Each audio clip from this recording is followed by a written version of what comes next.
사이는 올림픽 동안 태풍이 불어 마라톤과 같은 종목이 취소되어 해당 종목들의 메달리스트가 나오지 못하는 사상 초유의 사태가 벌어지게 될까 우려가 된다는 기사를 보도했는데요.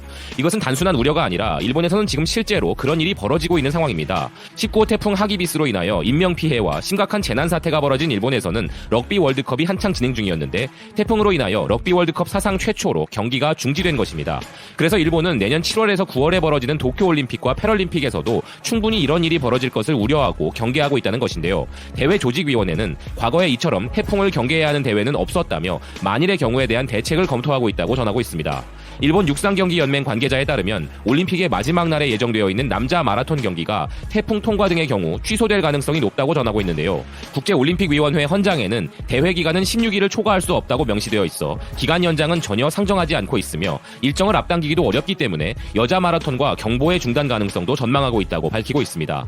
이뿐만 아니라 도쿄, 카나가와 야마나시, 시즈오카 등 한 개 도와 3개 현을 지나는 사이클 단체 레이스 종목도 호우로 통행 금지가 될 가능성이 거론되고 있어 악천후의 경우에는 코스를 단축하는 사태를 검토하고 있다고 하는데요. 심지어 16일이라는 대회 기간 일정 안에 수년할 수 있는 골프와 같은 종목도 일정 소화가 안 될 경우 조별 인원을 늘리거나 홀수를 줄이는 대책을 세우고 있고 비시발리볼의 경우도 일정이 소화되지 않을 것을 우려하여 국제배구연맹 조직위에 연습 코트에서 경기를 할 계획을 만들어달라고 요구하고 있는 실정이라고 합니다. 또한 이는 실내 경기들도 예외는 아니라며 악천후로 인해 교통체증이 발생하면 일정에 차질이 생길 가능성이 있다면서 실내 경기라고 해도 긴장감을 가지지 않으면 안 된다는 대회 조직위 간부의 이야기를 전하고 있습니다. 기사는 올림픽 경기 일정을 앞당기거나 지연, 중단, 연기를 하는 등의 판단은 국제경기연맹, 올림픽방송기구, 국제올림픽위원회, 그리고 국제패럴림픽위원회와 함께 실시해야 하고 경기 중간에 경기를 중지하는 경우에는 관련 위원회들의 이사회에서 승인이 필요한데 그럼에도 불구하고 과거에 경기 중지로 인해 메달리스트가 정해지지 않았던 예는 없었다고 전하고 있습니다. 이전에 BK뉴스는 도쿄올림픽 기간에 열사병으로 생명이 위태로울 수 있다는 경고를 전해드린 바 있고 오염된 수영장에서는 썩은 냄새가 나서 선수들이 곤욕을 치른다는 소식도 전해드린 바 있는데요. 여기에 최근 일본을 강타한 태풍의 위력을 감안한다면 도쿄올림픽에 참가하는 선수들과 스태프들 그리고 해당 기간에 일본을 방문할 분들에게는 우려를 해야 할 또 하나의 재해가 더해진 것 같습니다. 도쿄올림픽을 보러 가실 분들은 자유의지이지만 어쩔 수 없이 가야 하는 우리 선수들과 관련 스태프들에 대한 걱정이 많이 되는데요. 정말 최근에 일본은 상상을 초월하는 많은 일들을 스스로 벌리고 있고 또한 그래서인지 몰라도 일본에서는 상상을 초월하는 많은 일들이 벌어지고 있는 것 같습니다. 지금까지 BK뉴스였습니다. 시청해주셔서 감사드립니다. 정치적으로 활용해 양국 갈등의 새 무기로 활용할까 전전긍긍하고 있습니다. 이는 영국의 유력 언론 파이낸셜 타임스가 보도한 내용입니다. 파이낸셜 타임스의 보도처럼 현재 전 세계에서 도쿄올림픽과 관련해 가장 많은 문제를 제기하는 나라는 한국입니다. 물론 모두 타당성 있는 문제 제기입니다. 한국은 도쿄올림픽의 어떤 점들을 문제 삼았을까요? 첫 번째는 후쿠시마에서 올림픽 경기가 열리는 것입니다. 후쿠시마는 2011년 동인도 대지진 때 원전 폭발 사고가 일어났던 곳이죠. 현재 일본 정부는 방사능 문제를 완벽히 해결했다고 주장하고 있습니다. 하지만 실상은 완전히 정반대입니다. 멀리 떨어져 있는 도쿄 공원에서까지 방사능이 검출되는 현실입니다. 한국의 집권당인 더불어민주당은 지난달 일본의 오염지역 지도를 공개했습니다. 오염지역 내에는 무려 5개의 올림픽 경기장이 위치하고 있었습니다. 성화봉송의 출발점 역시 오염지역 내에 있었습니다. 후쿠시마에서의 경기 중단 외에도 후쿠시마산 음식물 문제도 거론했습니다.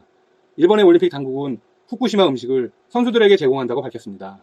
하지만 결코 그렇게 해서는 안 됩니다. 두 번째 제기한 문제는 올림픽 경기장에서 우길기를 사용하는 것입니다.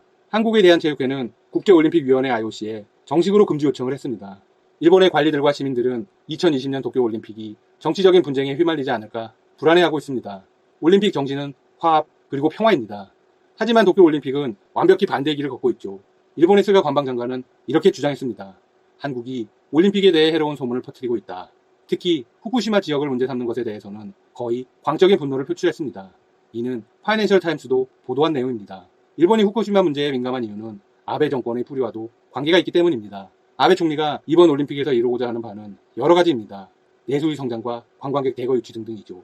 하지만 핵심은 크게 두 가지입니다. 5G 상용화를 통한 기술 강국으로의 발돋움, 그리고 도쿄올림픽을 통해서 후쿠시마 지역이 완벽히 회복되었다는 걸 전 세계에 알리는 것입니다.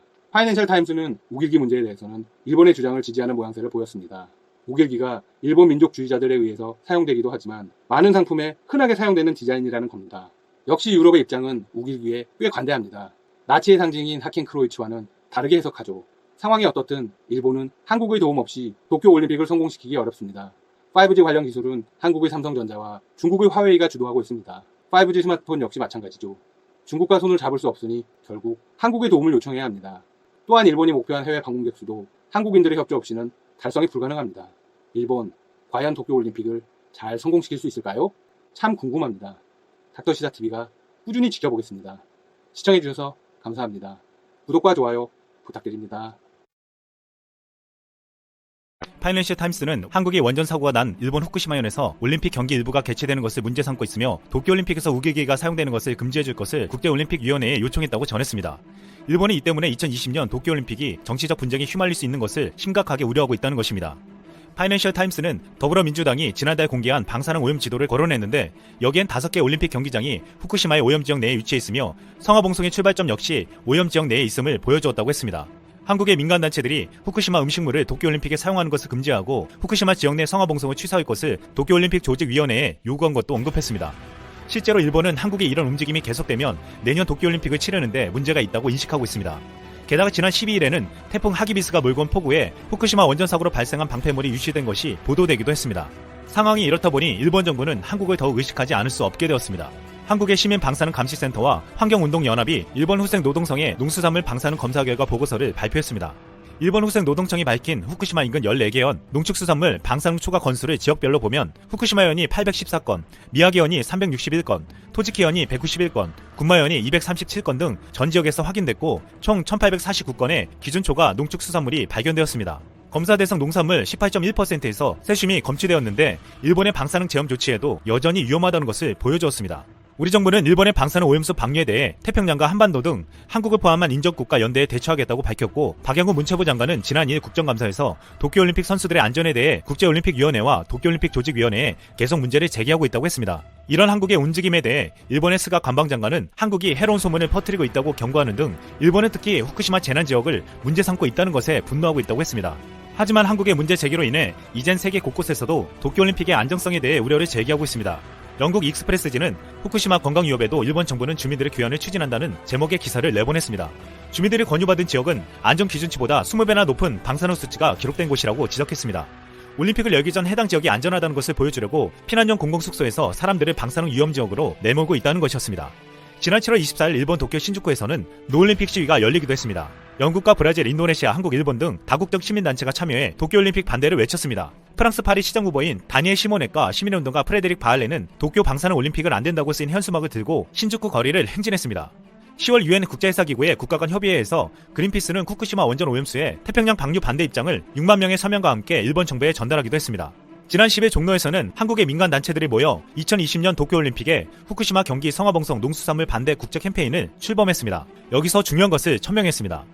2020년 도쿄올림픽 선수촌에 후쿠시마 인근 농수산물을 공급하지 말 것, 후쿠시마현에서 야구 경기와 소프트볼 경기를 하지 말 것, 올림픽 성화봉송을 후쿠시마현에서 하지 말 것, 이렇게 3가지였습니다. 일본은 지금 한국을 두려워한다고 했지만 정작 두려워할 것은 방사능으로부터 피해를 입을지도 모를 전 세계인들의 안전일 것입니다. 이상 쓸멍이었습니다. 예. 근데 나 열받아. 이 FBI 사건이랑 우리나라 온 사건이랑 그 다음에 저기 김정은 미사일 발사한 걸 딱 보는 순간 느낀 게 뭐냐면 이 김정은 개새끼 죽여야겠다 진짜. 이 살려둘 수 없는 새끼나 생각이 딱 드는 거야. 진짜 올림픽 못하는 거 아니야? 그래서 예. 뭐야 이게 꽝배가 대박 총선 안 되면 더 재미날 듯? 재미는 나죠. 저 원래 분쟁을 연락이 좋아요. 제가 불나방 같은 기질에서 맨날 분쟁 지역만 왔다 갔다 하잖아. 분쟁 지역만. 죽을 수도 있는데. 근데 어쨌든 간에, 보는데 뭔가 느낌이 안 좋아요. 왜냐면